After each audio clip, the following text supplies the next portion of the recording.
Hi, party people. This is your host for Black Genius, Lolade Shiombola, founder of Nora Labs, Nora Press, and Nora Fest. Today, we'll be meeting Ikenna Nzewi, founder of Releaf. But first, I'm going to give you a little bit of an update on what's been happening at Nora Labs and how you can connect with us going forward. So March 27th, we are having our first Northfest Light event. It'll be a one-day afternoon event on the East Coast, evening event for those in West Africa and in the UK. We'll be opening the portal to African intelligence. So you get to test out the portal for the first time. And through that portal, you get to connect with Black art, Black film, Black history, Black future, gorgeous aesthetics, and powerful storytelling. It's an interactive portal, and so as you see the art, as you see the films, you get to react and rate and give us your thoughts. So come and join the conversation. We'll be having a family meeting after we go through the portal. So everyone who's been through it will be able to dialogue about the experience. And we'll also be talking about interracial unity and tension. So go to northwestlight.eventbrite.com to learn more about the event. Follow us on our socials. You'll be learning more about it. We'll be posting more about it in the short term. And make sure you go to northwest.org to read about the portal to African intelligence. So I'm excited to have Ikenna with us today. As you know, we are doing our Harambee 10 by 10 series where we speak to 10 Harambeans building Africa's future. If you've read the articles, then you know that the Harambeans are some of the most talented African entrepreneurs in the world, and we're building market-creating enterprises. I am proud to be a Harambee in class of 2019. I applied with Nora Labs, Nora Fest, and got a lot of support from the incredibly talented Harambeans who were there with me. So Ikenna graduated from Yale. He's the CEO of Releaf. Releaf builds technology to empower farmers to sell refined, as opposed to rugged raw materials, sell refined raw materials to other factories so that food distributors have better products. So as we move towards having a food secure African continent, we know that Releaf is going to be one of the key platforms that make that possible. So snap, help me welcome Ikenna Nzewi to Black Genius. Hi, Ikenna. Hey, how are you? I'm good. How you doing? I'm well.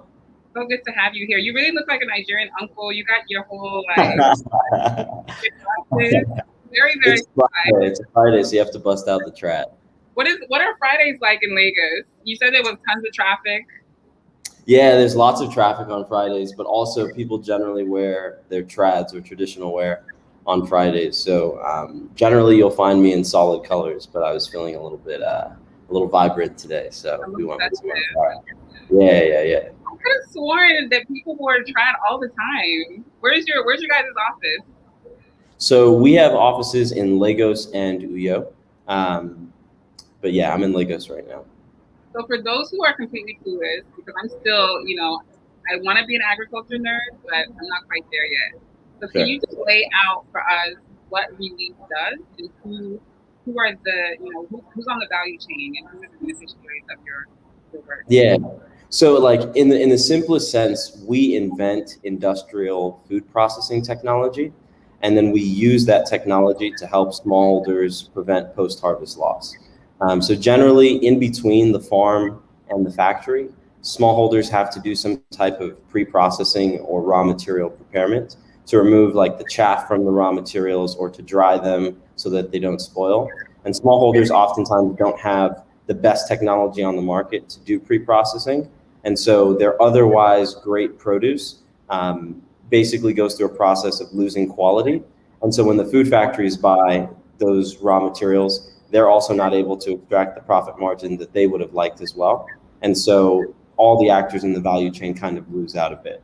And so what we do is we're kind of a player in between the farmer and more of these larger food factories. We work with smallholder farmers. We pre-process their raw materials so that they're high quality, and then we supply them to food factories. And our objective really is to industrialize food processing in Africa. And what we believe is that food processing in Africa will industrialize when we have a more direct link between production or the smallholder farmers and the factories or the value adders. And so it's our role to play in between those two, to help smallholders understand the best agricultural practices, and then to deliver high quality raw materials to food factories at scale so that they can utilize the capacity that they've already invested in. Wow. And so did you grow up in Nigeria? Say that again? I said it's a fun time too. It's a fun time too. Yeah, there's quite some stuff happening on ground in Nigeria that makes your work, uber relevant right now. But I'm curious how you guys got into this particular field. Did you grow up in Nigeria? Did you grow up in the West? I know you went to Yale. How much time did you spend in Nigeria before Yale? Not a day. Not a day. Not a day. Not a day. Yeah, I came back to Nigeria for the very first time when I was 20 years old. And Releaf is actually what brought me back to Nigeria for the first time. So I grew up in a big family, 5 kids. My dad's like a professor, things of that nature. And so we didn't really have the opportunity to go home when we were younger. But I had always, I've identified very, very strongly as a Nigerian growing up. Always had like the Nigerian flag in my room and such. And so once I was in college and you're kind of in, one of these prestigious institutions, you can kind of finesse your way on this trip or that trip. We thought it was like a really great opportunity to start working in agriculture. And we were definitely inspired by the then Minister of Agriculture, Ikenna Nzewi. Today, he's the president of the African Development Bank and has just led incredible agricultural revolutions in technology throughout the continent. So we were definitely inspired by his work to make our work that focused in Africa focus on agriculture, because it's the industry that can really drive the most sustainable and equitable development, especially in rural economies. And so we started off a nonprofit in 2018. I was 20 at the time. Basically, the pitch was we would hit up Nigerian agribusinesses and we'd say, hey, we're a group of students from this, that, and the other school. We'd love to consult for you, build your website, and we'll do it all for free. And we really saw it as an opportunity to just, pay it forward, get engaged in the value chain, and also learn how the value chain really works, rather than, waiting till after business school or things like that. So we just wanted to get started. But the more that we did it, the less it felt like a part-time nonprofit sort of commitment, and it really felt like the missions in one's life. And so the focus then became trying to take the business in a position where it could be sustainable, and that caused us to look at more for-profit business models. And so we tried out a few different things. We had our ups, we had our downs, but we're able to secure some funds from Y Combinator in 2017, right after I graduated from school. And so I was able to move out to Nigeria right after school. And I guess the rest is history.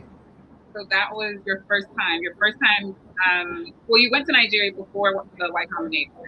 Yes. So I went in 2015 during Thanksgiving break. So we got a week off of school at Yale for Thanksgiving break. So that's how I spent my junior year Thanksgiving. And we went up to Ibadan, to IITA, which is basically a research center for agriculture. And I remember maybe on the second or third day, I woke up early in the morning and I kind of decided like, yeah, I'm going to be living here after graduation. And fortunately, we were able to make that happen. So you said that you were a diehard Nigerian growing up, even though you hadn't visited Nigeria. Yeah. This is how your parents talked about home, or what do you think it was that made you a diehard Nigerian? Well, I think it's in all of our blood to be proud of where we're from. And I think as a Black guy growing up in the States, there's definitely a pride that you have in knowing exactly where your family is from. And I think there's an added responsibility that comes with that too. I would also say that, yeah, our parents definitely ingrained the culture. I think that, it would have been nice if they had taught me how to speak Igbo growing up, but that's something I'm working on now. But a lot of our close friends growing up were also Nigerian, so there was definitely that camaraderie around being Nigerian as well. And yeah, it's exciting to be from a place and to aspire for that place to be better than the way you found it. So where did you grow up? North Carolina. So I'm a big Tar Heel fan. I grew up in North Carolina. I was in North Carolina till I was 14, and then I moved to the dirty South, to Baton Rouge, Louisiana. And I did, yeah. So I got a little bit of the Cajun experience. A lot of my Southern accent is gone now, but if you catch me in the South, you'll hear the drawl come out a little bit more. Throw a little bit of drawl in there for us. Let's hear a little drawl. I mean, what's happening? I mean, There we go. Yeah. Very contextual, but the draw comes out a little bit every so often. But yeah, did high school in Louisiana, and I think doing high school in the Deep South and having a more abrasive experience with both systemic and interpersonal racism definitely charged me to start thinking a lot more around how I could use my life and my career to contribute to Black civilizations. And so when I had the opportunity to go to Yale, that was definitely something that was on my mind. When I first got to school, I figured that I would get involved on the continent kind of later in my career. And I wrote about that actually in my personal statement. But I think once I got on campus, it was clear that there was an opportunity to do something, even if it was small early on. And fortunately, I had a team around me, and we were able to get started. Wow. So let's walk back, because you said you were one of 5. Yeah. Where do you fall in the sequence? Yeah, so I'm number 4 of the 5. So a middle child, but not quite the middle child. And we're 4 boys and 1 girl, and my sister is the second. So yeah, that's the family breakdown. So everybody moved together from North Carolina to basically, my 2 older siblings were in college by the time we moved to North Carolina. So and they actually both went to school in North Carolina. My oldest brother went to UNC, and my sister went to Duke. But yeah. So what were some of the systemic issues that you encountered between North Carolina and Baton Rouge that made you feel like, I gotta do something? Yeah, I mean, so I think kind of seeing the other side of the railroad tracks, you really see that in the South. You see the other side of the railroad tracks. You see like where these people live and where the other people live. And that felt really unfair. And the town that I was in, it was almost exclusively Black and white. It was probably about 60% white, 40% Black. And so you saw and you felt that color line a lot more drastically than I think you would in areas that are more diverse, where you have, Asian Americans and folks from other places. It was just white and Black. And so you saw those color lines at the lunch line tables. You saw it in the sports that people played. And then, effectively in the friend groups that folks had, there was definitely a stratification by income. And then, of course, in the classroom as well, very often the only like Black person in my honors or AP classes, but still out there to represent, and we represented. And then you got into Yale and moved to New Haven. Yeah. And I loved New Haven. I was graduated the year that I started. Okay, really? The year that I started when you graduated. Okay, gotcha. Well, passed on the torch then, right? Well, I guess I started my master's, but we can say that. You went and started stuff in Nigeria. If you'll allow me, yeah. Huh? I said, if you'll allow me, passed on the torch, but maybe that's not the right way. So by the time you got to Yale, you knew that you wanted to give back to the continent. So tell me about the beginnings of Releaf. Was it, you said you went to Ibadan, you spent time. What made you choose to go to Ibadan? What made you choose to go to that institution? Yeah, so I mean, we had like a once in a lifetime opportunity. Akeem Adesina, then Minister of Agriculture, effectively financed a trip for us to come to Nigeria to kind of see things on ground and then to learn from the greatest research and development that was going on in the agricultural sector. And I think that actually planted the seeds of us not just wanting to, participate in the value chain, but, build net new things. And so we spent the first 3 or 4 days in Lagos, had some really cool meetings, met some, VIPs and things like that, and then headed to Ibadan for the second half of the trip and got to see a lot of the innovation that was going on in the agricultural sector. Yeah. So was this like a educational program that his office was sponsoring at that time, the Minister of Agriculture? No, so some of my teammates approached him at a conference over that summer with what we were doing. So he was at a conference, and so we pitched him, and we were like, we're a group of students from this, that, and the other school, and we want to do this and that. And I think he was excited to see the not the expertise, but the interest, and planted the seed, so that we could, actualize things a little bit more. And I think being able to go on ground really reinforced to us that we could make things happen, and that this could be something that we could do full time. So eternally grateful for that opportunity, because it changed the direction that my career and a lot of my aspirations have gone. So tell us more about that trip. Tell us more about that trip, the time when you got and what you saw and what you were inspired by. Yeah, so this trip was in 2015. I had traveled a little bit internationally at that point. I had been to Spain and I had been to Thailand very briefly. But aside from that, I had lived in the US my entire life. And so getting to see a developing nation firsthand was definitely like a new experience to me. Like, you see pictures of open markets and things like that. But when you enter markets, then you really know yourself, right? So it was definitely like a process of getting acclimated to, okay, this is how things really work down here. There was also getting used to the fact that, the lights go off sometimes, and, and it's fine.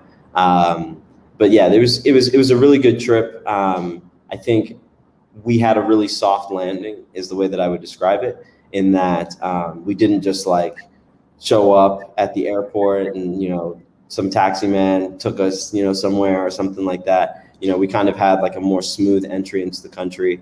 And I think that was important for the beginning of our journey. And I hope that I can also create that opportunity for other folks, especially in the diaspora, for them to have a smoother landing as they come in, so that you can get passionate before all of the wahala comes for you.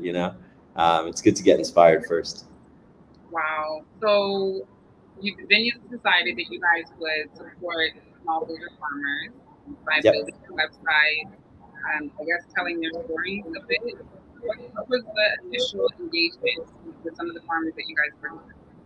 Yeah, so our initial engagement with the nonprofit was working with agribusinesses. So some of the agribusinesses worked directly with smallholders. Others were a little bit further away from the production side of the value chain. And there were even some kind of like ag tech companies that were, some of our first clients as well. So a lot of what we did was we read every research report from World Bank, all these organizations, USAID, and it was helpful for, gaining a baseline perspective, but you really can't understand the market until you come and see it yourself. And I think that is a really important, humbling experience for folks from the diaspora, because, we definitely have, relatively, we have more privilege in many cases, but we still have a ton to learn from folks in the local market. And so you really have to go on ground and be an apprentice to the process before you can really understand how you want to drive something new. Because I think when we first entered the market, there was this belief that, oh yeah, this system is so, it hasn't been developed yet, so we can just bring this idea and that idea, and then everything will be fine, and we'll save it. We'll outthink the problem. And I think when you go on ground, you are very quickly reminded that you are going to have to outwork the problem rather than outthink it. And so to outwork it, you have to be engaged, you have to be on ground, and you have to put yourself in situations that are unfamiliar and uncomfortable in order to be an apprentice to that process. But trust the process, it works out. So did you guys get into Y Combinator on your first try? We did get into YC on our first try. I actually, I remember I was like studying and I got an email that we got an interview. And so I like stepped out into the hallway of the library and just like started like screaming. I was so excited because I didn't know if we would even get selected for an interview our first time around. And then once we got the interview, all of my time between finding out that we had an interview and the actual interview was spent on preparing for that interview.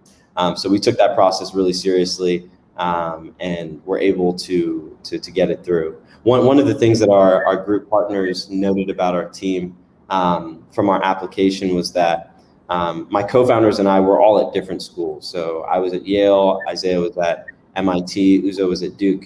And so they have you do a pitch video, but our pitch video was basically like a conference call where we recorded the screen because none of us were in the same place. So I think, that was something that was interesting about our application, in that we had been able to kind of build a company fully remote from one another. And then we had some traction that was interesting too. So tell us about Y Combinator. What was that summer like for you guys? What were the highlights of the program and what were the challenges? Yeah, so I mean, I think the major highlight of the Y Combinator experience for us was, first off, I had just graduated in May and YC started in like June. So I had the opportunity to be a full-time entrepreneur. And that was just awesome to just like wake up, eat, drink, sleep, business, and making this thing work. The other aspect is you have like 10 to 12 weeks in YC before demo day. So it's like this crazy sprint. And so it was really cool to be not a remote team anymore, but to be in the same house in the South Bay working on a company. YC's like logo color is orange, and the house that we had, like the living room was completely orange, the same color. So we just felt like we were in the right place. So the highlights were really cool. It was just like this like really intense grind, and being able to work full time. But it was also like really, really difficult. I think our company was early stage for YC, and we were kind of right at the point of commercialization or beginning to get revenue. And so, a couple weeks into the program, we really started trying to knock on those doors and get revenue. And the feedback from investors wasn't very fruitful. So the business model at that point in time was to create a database of investable African companies and to sell that data to impact investors both on the continent, but especially outside of the continent. So basically making it easier for, Africa operating businesses to get access and their information to investors. And we had some pretty interesting ways of collecting data and things of that sort. But I think the feedback that we got from a lot of investors was that a lot of their investment processes were driven by referrals, introductions, and that there wasn't as much of an interest in kind of taking a data science approach to finding companies and investing in them. And so we really had to go back to the drawing board and think about, okay, if investors are telling us that the companies that we have on our platform are not investable, then let's go make an investable agricultural business, right? Like let's go do the work then. And I think that was an important change in focus for us. And I think this kind of relates to kind of like almost like a diaspora savior approach to the market versus like, just doing the work. Sometimes we can try to orchestrate the ecosystem when really what we need to do is get involved. And so I think, there are opportunities to be a professional service company in a lot of industries, but I think oftentimes in agriculture, we need capitalized players to do the work, to buy the raw materials from farmers, to teach them the best practices, to process the goods, to put them on a truck, ship them to customers, et cetera, et cetera. And so while it felt less sexy than, the startups that my friends in the US were starting, I think we began to embrace the process of playing the market that exists today rather than trying to port over ideas or processes from a developed market to a developing market. So what's your vision long term? Yeah, industrialized food processing in Africa. What does that look like? That looks like us not exporting raw materials. It looks like us adding all the value to our commodities indigenously. It looks like us having surpluses of food production, and it certainly looks like increased productivity per unit of land, so higher yields per hectare or acre, or whatever you want to call it. And I think that it requires capital to build the market, and it certainly requires the involvement of the government as well. But I think what we can do as a private sector player is create a really strong example, and hopefully have others that have access to capital, like people in the diaspora, but also indigenous Nigerians as well, to put the CapEx in place. So I think a lot about industrialization as it relates to the continent. I think that we have shifted a bit to a service economy focus. We have these really big mega cities, and the service industry is kind of what runs business there. But my belief is that if we're going to create a better Nigeria for all 200 million Nigerians, we have to build out our real economy. We have to be able to industrialize, we have to be able to add value to commodities, and we have to be able to export competitively the things that we create within our country to other countries, because that is how we have seen countries develop time and time again. It's by creating an ability to export in industrial products and to have real industry within the country. And so I hope that our company can play our part in making that happen, and that we can also be a conduit and kind of a consortium of entrepreneurs that continue to start ventures like Releaf that will go forth and drive more value addition on the continent, and take us towards industrialization. Because that's what's really going to create the employment, especially in our rural economies. If we don't have jobs in factories for folks to work in, it's going to be really difficult to curb the unemployment. We have a 3% per annum population growth, and so we have a lot of work to do if we're going to have jobs for everybody. And that's really important when you think about security, and just creating a better society for all of our citizens. Where you spoke about the opportunity to export, right? And can you speak a little bit to what things look like on the ground right now? I mean, I remember being in Nigeria in 2016. I've always wanted to get a farm, and like have a cashew tree and all that good stuff. Yeah. And landing in 2016 and seeing how many young people from the diaspora have moved back and who were in. Yeah. So go ahead. Yeah. I think the export opportunity on the continent is an interesting one, especially as we look at agricultural commodities. So agricultural commodities generally have perishability, and our ports are not in the best shape for agricultural-based export, because we don't have climate-controlled containers and vessels, and oftentimes the gridlock to get your goods from the port to on the boat takes so long that a lot of your commodities can spoil. And so I think export is going to be challenging, except for very specific crops. And so I'm not someone that recommends export of agricultural products. It is highly crop specific, and there are windows of opportunity where export businesses do well, and there are also commodity price shocks where those export businesses don't do well. And that's why our business, we focus on filling domestic demand. So we work in the vegetable oil market. Nigeria is very, very much so under its demand. And so we work on commodities where we can kind of actually help with import substitution rather than a lot of focus around export. When it comes to export, in the process of industrialization, that's generally the export of industrial equipment, cars, things of that nature. And I think that we have a ways to go. And I think food industrialization is going to be the first wave, and then we will find our way into industrialization along industrial products, and then even in the future start getting into microchips and more high technology manufacturing. But that's going to take some time. Microchips. What would you do with microchips? Yeah, well, I mean, there are lots of Africans that are using phones, and those phones are very oftentimes manufactured outside of the continent.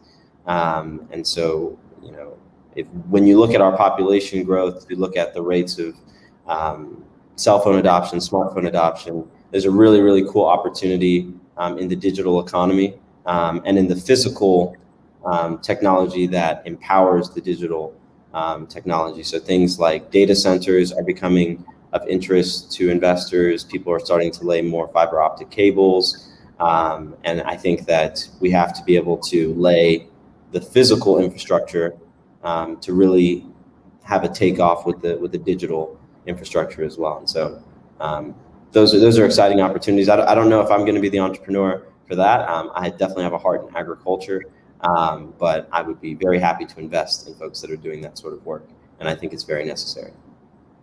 So on the agriculture front, can we talk some numbers? I don't know how well versed you are on the market size, market. But I was getting that with my question earlier about competing. It's just I'm curious about the opportunity for those who are moving into agriculture. If there's still, would you say that that agriculture, that innovation in agriculture is saturated in Nigeria, or is there still a ton of room for new companies, new innovation? What is the market size? Yeah, I mean, there's tons of room for innovation, and I mean, I think when we think about the challenge and the opportunity of development, it really is a process of a civilization becoming better at creating the tools necessary for their benefit. And so I think technology development, especially for our physical challenges, is just fundamental to becoming a developed economy and a developed civilization in a sense. Specifically to our market, vegetable oil market in Nigeria is $3 billion. And the population in Nigeria is going to double in the next 30 years. And so, the macroeconomics are there. Everybody consumes vegetable oil. It's primarily used in, your cooking oil, in FCMGs, but also in soap, cosmetics, etc. And so vegetable oil demand is not going anywhere. It's going to continue to be demanded in the local economy. And so we just need to create a more conducive environment for accessing those resources that we need. And we need to do it ourselves. What would you say are the other commodities that we should focus on, or that you guys are planning on focusing on in the short term? Yeah, so we look at a lot of different commodities, and it's a proprietary process of kind of looking at different aspects of which commodities can be helpful. I think our staple crops are really important. So maize, soybeans, sorghum, those all matter a lot. I think we do have opportunities in many of our cash crops as well, things like vegetable oil, sugar, and things of that nature. But my perspective to prospective entrepreneurs that are interested in the agricultural sector is to book a flight, get into Lagos, get on a bus, and go see the value chain that you're interested in. Because it's the little intricacies of that value chain that can mess up a business plan that is kind of conceived without a local understanding of how things work. And so I highly advocate for a more like first principles approach to deciding on a market. For us in oil palm, we traveled to over 20 states apiece. We looked at 8 different commodities from farmer all the way down to consumer. And so we were doing this by bus, and go to Ojota, you're on a bus for like 8 hours, you get down, you meet someone, and you're in the field all day. And there are probably more elegant ways to do that if you're a little more capitalized than we were at the time. But I do think it is really important to go and see the market yourself and develop your own perspectives on it. How did the Harambee Alliance support your work? When did you become a Harambee? I think another one of your founders. Yes, yeah. So I became a Harambean in 2017. So it was a very good year for me. College graduation, Harambeans, NYC, cannot complain. Also, cryptocurrencies were on a tear. It was a nice year. Yeah. Yes. So how would you say the Alliance has contributed to your success? Yeah, I mean, the Alliance has, people that I've met through the Alliance have been the biggest investors in our company. So I think from that perspective, it's very clear. I'd also say when we were in the process of getting ready for our Y Combinator interview, a VC named Maya from Ingressive Capital was really helpful with connecting us with other entrepreneurs who had gone through YC so that we would be prepared for the process. And so the alliance has been invaluable to the success of this company. And then I would also just say that it was really interesting when I was in the process of moving back to Nigeria full-time after school in 2017, there was a Harambeeans summit in Rome. And so I had all my bags that I was moving to Nigeria with, but I first stopped in Rome before heading down to Nigeria. And I think that that time in Rome was kind of inspiring for me, and really gave me the fortitude to say, hey, even though this is not going to be very easy, this is the type of work that we need to do on the continent, and it's worth the challenge. So if you had a blank check, maybe you're already doing what you do with a blank check. If you had a blank check and you kind of exclude the continent, would you do anything different? Is there anything you would do more of, or any way that you would pivot? Say that one more time, sorry. No, I'm asking, this is kind of my other way of asking about what African liberation, what Black liberation looks like for you. But the question was, if you had a blank check to fix the continent with, would you do anything differently? What would you do with that opportunity? Yeah, I mean, if I had, so I don't think that solving this problem just requires money. I think it requires political will as well. But the area that I would focus on would be infrastructure, and specifically our roads. When you think about an agricultural business, if I'm moving a commodity and the revenue that I get from that commodity per ton is $50, if the cost of logistics is $40, all of my profit is being taken away by that cost of logistics. And that logistics cost could maybe be $20 if the roads worked. And so when you think about getting profitable agribusinesses off the ground, logistics costs can make it very difficult for some commodities to be profitable. And that's why people focus very often on very high value commodities like sesame seeds, like cashews, I think you mentioned. It's because the revenue that you get from that commodity is so high that the logistics cost, that fixed cost of logistics, doesn't eat up all of your profit. But those other crops are important too, right? And they're important for the food systems that we need to design. And so the work to be done is to create an environment where logistics costs are cheaper so that lower margin businesses can be just as successful as high margin ones as well. You said something about the food systems that yeah. I want to hear more about that. Yeah, and I'm not a dietitian or anything like that. But I think that we do have an interesting food system design today. A lot of our food is organic. We have the ability to produce crops all around us. And so when you look at, some of the work that's going on in the States with folks trying to increase the proximity of production to consumption, we already have those characteristics.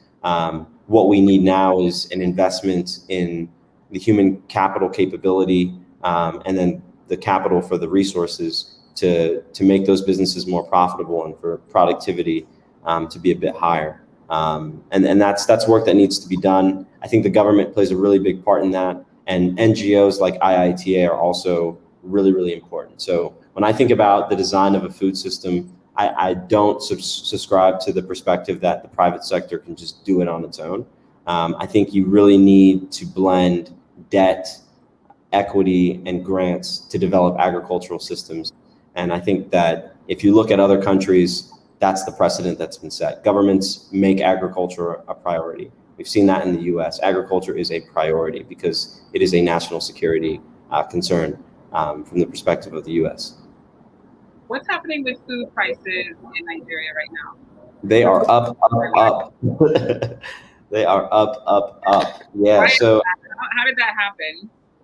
Yeah, so there are a few characteristics that are driving food prices up, and because of the lack of clarity in data, there's an aspect of it that's anyone's guess. But I'll suggest what I think are some of the drivers. So the first is importation to the country, especially by land. So the government has closed a lot of borders, and so raw materials are not flowing in from other nations, and that decreases supply. Decreases supply. Demand is consistent, and so prices go up. Right. That's like classic economics. Another issue is the currency and its devaluation. So if I'm importing a commodity and the price that I imported at is in US dollars, and the Naira weakens versus the US dollar, the price of that commodity is going to increase, right? So we've seen a lot of food prices increase in that regard. And then I think COVID decreased the speed of logistics, importation, and things of that nature. So there were also some short-term price increases. So what's going to be interesting to see is where prices end up after they normalize after COVID. But I do believe that prices are going to stay a bit inflated versus where they were pre-COVID. And higher prices in value chains are oftentimes advantageous to the people that are selling you the stuff. So if the prices are higher and I have fixed costs, then the revenue minus that fixed cost is more, so I have more profit. So there can be some benefits in higher prices for the producers, but it does create a very difficult environment for consumers, and that has an impact on every citizen in the country. And so we have to be mindful of unnecessary price inflation in these agricultural goods, because food is a human right? So it can't be too expensive. Yeah. Food is a human right. So are there any organizations or activities that you're aware of that are working to mitigate the effects of this food inflation and also the dumping? Yeah, with respect to food prices being really high, I would say that the federal government is probably the biggest actor in that space, just given that they think about and design policy related to borders being open or closed. What's the tariff or levy on the importation of this good? Should we be trying to stimulate an environment where there's more import substitution? And I think import substitution is the direction that the country needs to go in, but we also need to have the political will to enforce import substitution for all players in the market, because oftentimes the situation will look like we stop imports of some goods for some people, but then other people have the opportunity to continue to import them, and that gives them a rather large arbitrage opportunity that doesn't benefit the market overall. So we're in a developing country. It's not as easy to enforce every policy, but we have to continue to improve on that so that the policy does what the policy is supposed to do. And 2020 was a year, that clearly impacted all of these things. I know that the food prices shot up immediately after the NSARS and it kind of fell a bit. Can you talk a bit about 2020 and how it impacted Releaf's business, how it might have impacted you personally, how it may have changed you? If you want to turn on your light, it's okay. Because I'm give you an opportunity to do that. 2020 was it was quite a year. It was a struggle. 2020 was definitely a struggle, and I think that it's important sometimes for businesses to struggle a little bit, because it really shows what you're made of, and it really builds camaraderie within the team. So fundraising was definitely like a challenge during the pandemic. So we were in the process of a fundraise. Things appeared to be going really, really well. And then around March 10th, I guess it's a year ago, just about today, the US equities took a major dive. A lot of LPs told their VC funds to stop investing and to kind of wait things out to see where stuff would go. Valuations tumbled. And so it created a really difficult operating environment, because we expected, even if the fundraise wasn't completely successful, we expected for it to be at minimum partially successful. And when that wasn't the case, we had to be really mindful about cash flow management and really just driving productivity out of the team. But I think that has laid the groundwork for our operating discipline now. And so that's helpful. Personally, I was in Ecotec Bene Akwa Ibom for about 5 months straight. And Kotek Bene is a nice place, but it's a little different than San Francisco and New York and other places. And so there was definitely a lot of meditation and work and reading of books, but less of the recreation that I generally find for myself with friends and such. But towards the end of the year, I did head back to the States and spent time with family. So I definitely feel refreshed and rejuvenated for the year ahead. But it was a long lockdown in the East. Tell me the name of the town again that you said you were in. Yeah, Ikotek Bene, Akwa Ibom. So it's right in between kind of Akwa Ibom in the south, and then kind of like the southeast. So it's in between Aba and Uyo. And that's kind of where we have our more rural operations headquartered. Okay, so that's not where you don't have family there. That was more your present. Yeah. Business focus. Yeah. But it was serene enough that you could do a lot of meditation and reading. And very serene. Yeah. So, if you had opportunity to, change the narrative about what's happening on the continent, about what's possible on the continent, I guess through storytelling. We're telling your story now. We're highlighting what's possible through your journey. I'm curious what stories you would like to see more of. What stories you would, if you had a blank check and you make a film or a series, what stories do you think would help shift the narrative in a direction that you'd like to see? Yeah, I mean, I think for myself, I didn't really feel like I had a lot of mentors who had similar experience to me from the diaspora, folks that found their way back at 20 years old and tried to start a business. And I think we need to create more of a narrative that, we're part of the diaspora, but Africa too is our land, and it's our responsibility to develop it. And that, we don't have to have the perfect approach or all the money in the bank. The reward is worth the journey of figuring out how to add value down here. That I think is a narrative that's important. And I think for a lot of folks in the diaspora, especially folks who've been very successful by conventional standards, we hold ourselves to a timeline of, I'm going to do this for 2 years and it's going to be successful. And I'm going to do this for 3 years and it's going to be successful. And I'm going to do this. And then I'm going to do the big thing in my life that I believe is important and worthwhile. And I believe that we have to be strategic.